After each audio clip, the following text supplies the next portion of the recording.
Сергей Казимирович, с победой. Ваш комментарий сегодняшней игры. Да, спасибо. Но опасение вызывал один момент – это качество поля. Только за это было небольшое опасение за результат. Но ребята план на игру выполнили, молодцы, за что им большое-большое спасибо. Как раз по поводу поля, чем обоснован выход техничного Руслана Лисаковича в основе на таком ужасном поле? Тем, что он очень хорошо провел игру с «Гранитом» первое, хорошо отработал этот недельный цикл второе, третье он лимитчик. Он заслужил место в стартовом составе. Да, но просто на вот этом покрытии сложно было проявить, наверное, ему все свои сильные стороны. Ему не надо было особо выигрывать единоборство, функции его немножко в другом заключались. Ему нужно было собрать все вторые мячи и начать разгонять наши атаки, желательно длинными передачами.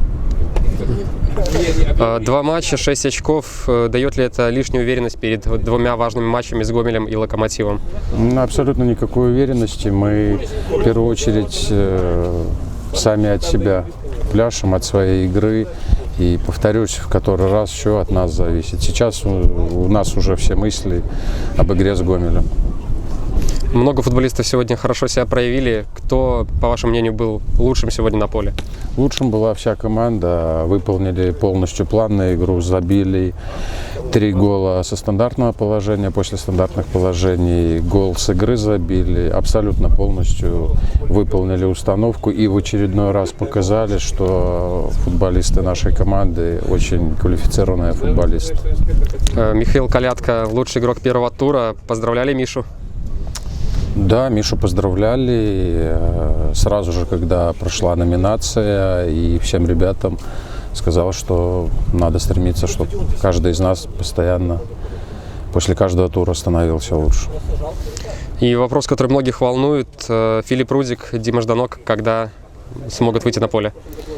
Филипп Рудик уже закончил курс физиотерапии, 5 было у него сеансов, уже вчера на предыгровую к нам присоединился, но пока работает по индивидуальному плану. Характер травмы не позволяет, и мы сами не хотим форсировать события.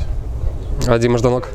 Дима Жданок уже 2-ю неделю работает с нами в общей группе, и я не исключаю такой вариант, что он уже попадет на игру с Гомелем в заявочный лист.